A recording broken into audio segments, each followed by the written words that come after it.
Namato Ratana Tayasa. May I pay homage to Triple Them, the Buddha, Dhamma, and the Sangha. My respect goes to my parents and my teachers. Hello, good evening, everyone. So today is 24th Boxing Day.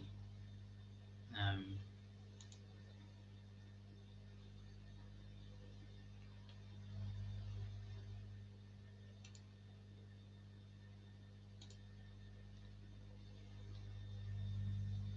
so today is a Boxing Day, and a very special. Sorry, not Christmas Eve. Sorry. So this today is a Christmas Eve, and tomorrow is Christmas Day, and then I've been engaged with this virtual um, chanting, the first virtual Tipitaka chanting, uh, which was organized by the WBDO, or World Buddhist Dhammadutta Organization, inviting venerable monks from around the world, every continent, and chanting the special blessing chanting, and chanting the discourses from the Tipitaka, which was started on the 20th of December and then continue. And today is in the UK, and tomorrow will be in America. So 2 days will be in America. So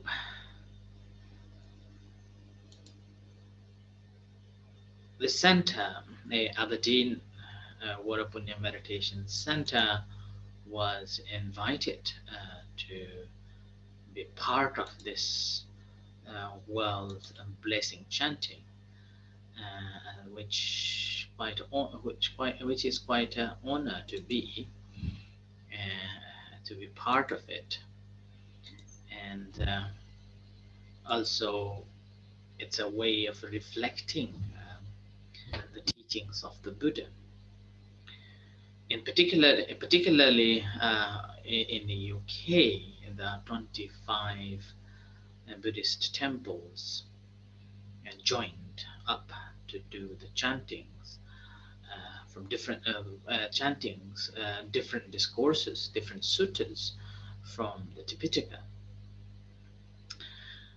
For the UK,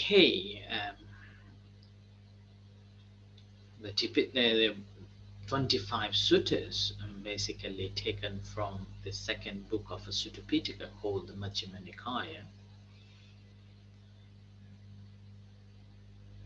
And this Majjhima Nikaya contains 152 discourses, and which is most of them are related to how one should live a happy life, simple life.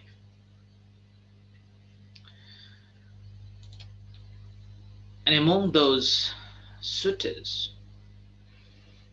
the second book of the Majjhima Nikaya, Majjhima Panasaka, has got the 50 different discourses, and among them, the center, our center with the monks, chanted two suttas. That's a Chula Malunkeya Sutta and Kitagiri Sutta. And both suttas are very, very interesting suttas. Particularly Chula Malunkeya Sutta was about the speculative views about the world, about the people, about the Buddha. The questions were like, is there afterlife, or is there not afterlife? Whether the body and the mind is the same or different. whether the enlightened one, once they passed away, is that empty or not empty, or no, not empty, and or not empty, and empty. So this is a quite interesting topic. And then this venerable monk, who had this thought that the Lord Buddha hasn't replied and these questions, and which is unfair, and I do not feel happy. Now I better approach to the Buddha and ask these questions and see what his response are. In that, then Venerable Malunkia, in the evening, he approached to the Buddha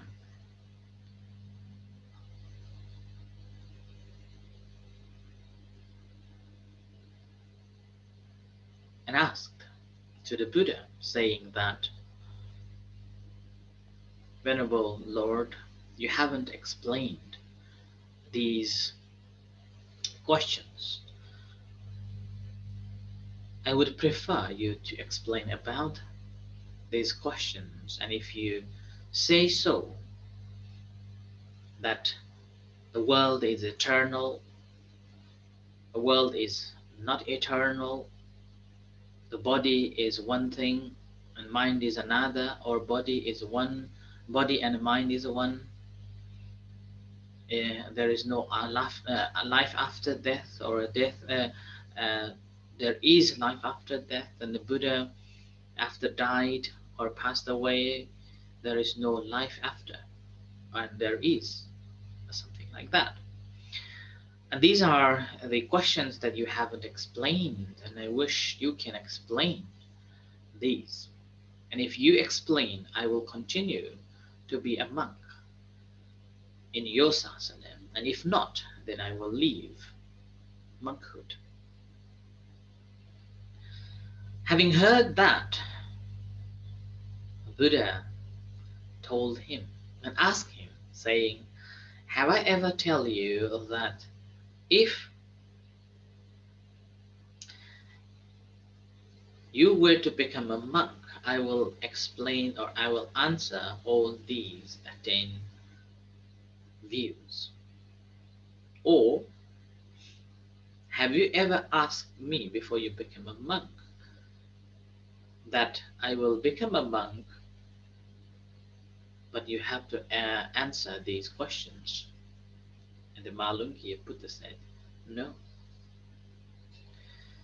So on the basis of that, then the Buddha said, am I hearing right that I never said that you should become a monk, and I will explain all these 10 views that you have? Or did I tell you to become a monk? So I will tell you all the answers. I didn't, and you didn't. Then why you are asking? So that's how these are the 10 different topics that the Buddha didn't answer.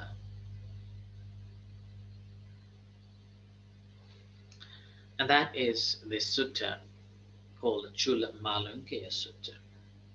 And over this unanswered questions, there are plenty of books available explaining, adding their own understanding and explaining from their understandings and their knowledge, which I'm not going to speak today. And the second sutta that we chanted was called Kitagiri Sutta. And Kitagiri Sutta is again about not eating meal after noon, or not eating a meal in the evening, and benefit of not taking meals in the night. And the benefits of not taking meals in the night, that the Buddha mentioned that there are five benefits.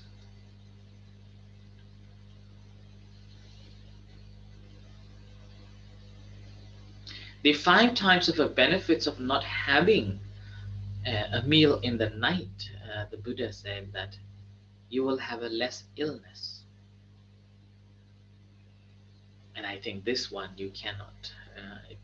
Plenty of people think that this is so difficult to practice. It's so difficult to practice not to eat in the evening.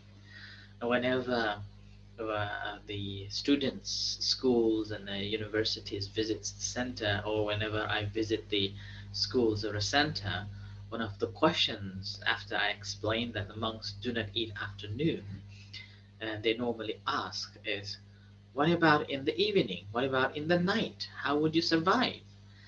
Uh, and it seems like impossible not to have um, taken any meals in the night. And especially the kids find very, very difficult. And when I say that, oh, monks can't eat in the night, then these kids normally say, oh, then I can't be a monk. How innocent they are. And these questions, these responses normally got from the uh, primary school students. They are very naive, and they're down to what they think, and they will simply speak out about that. And these kids are quite interesting, and sometimes can be very hard too. There was a quite funny question once. One of the kids asked me when I was visiting primary school was, "Do monks wear underwear?"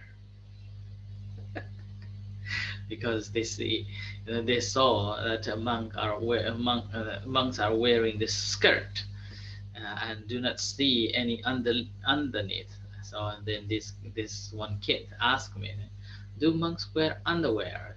And I said, "Oh, obviously, yes. In the UK, not only underwears, but also many other layers that we have to wear it."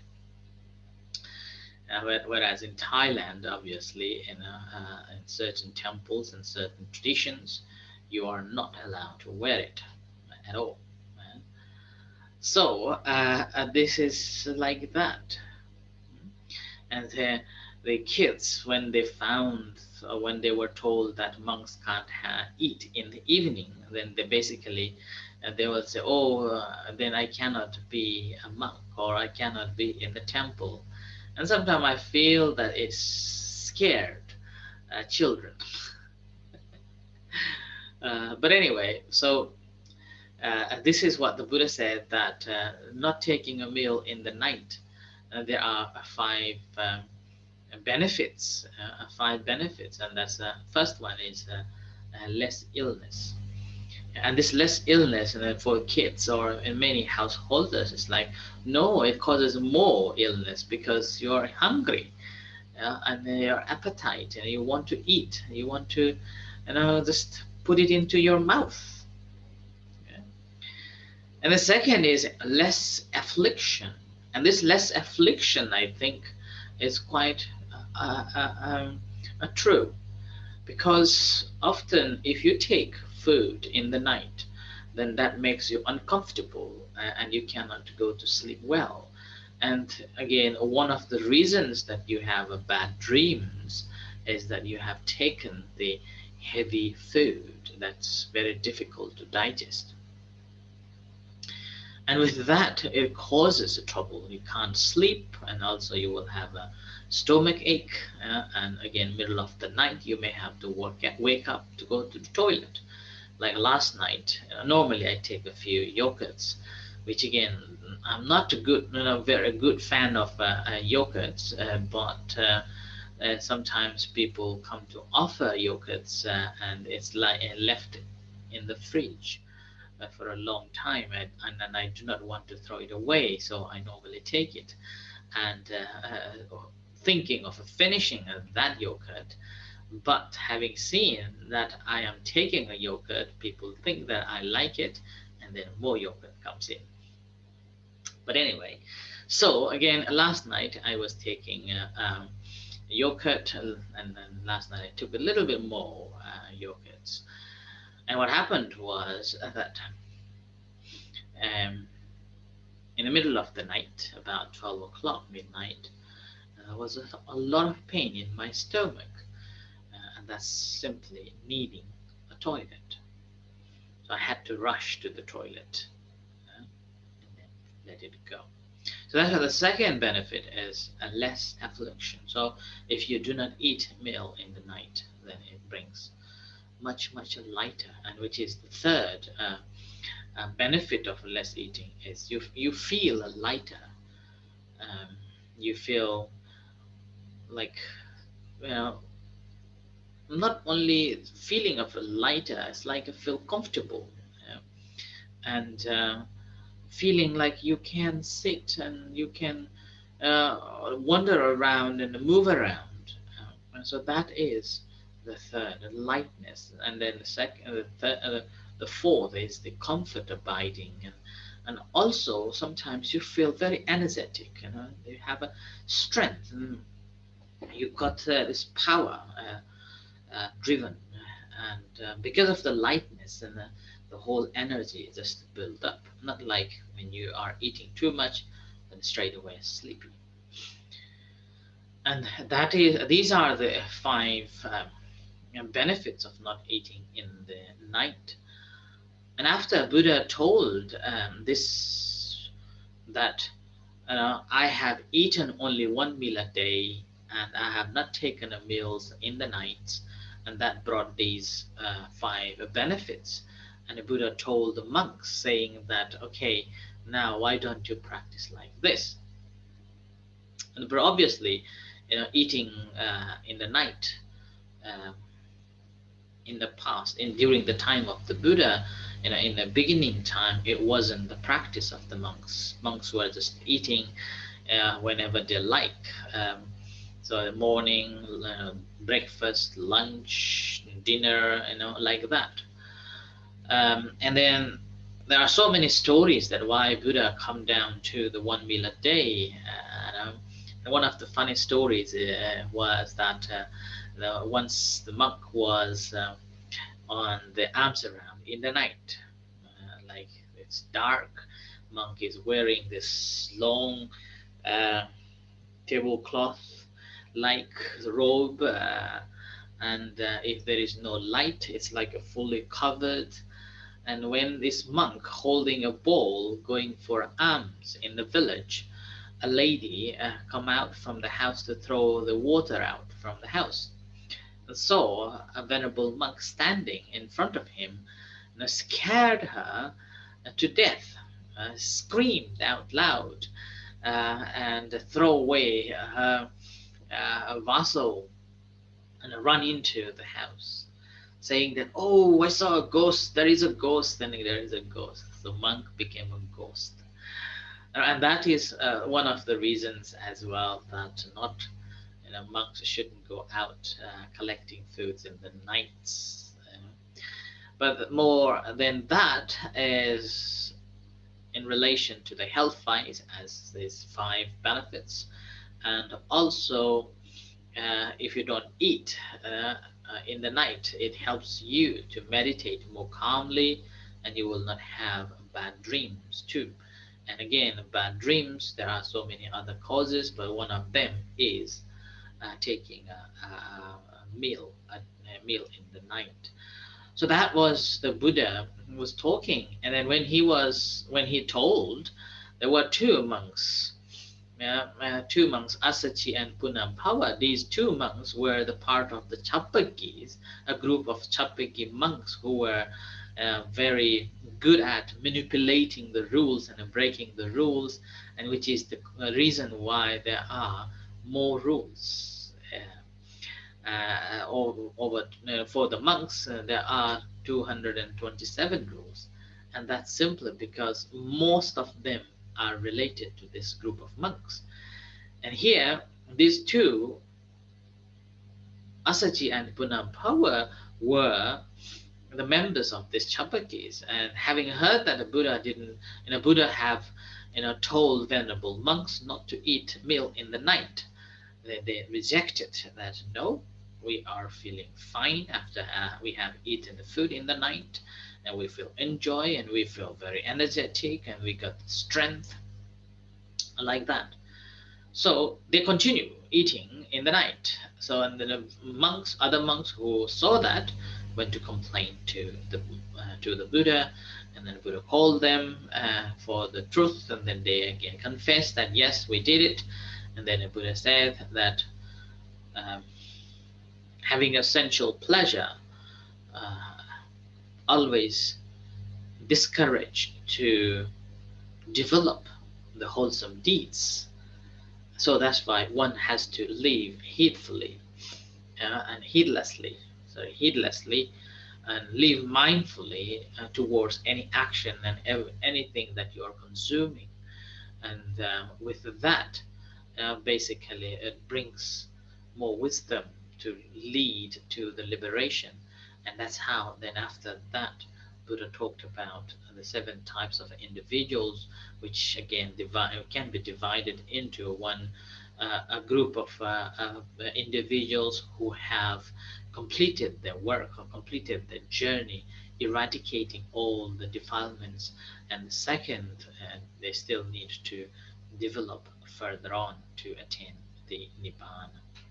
So this is this sutta. These two suttas are chanted uh, by the center along with other venerable monks from the different temples around the world.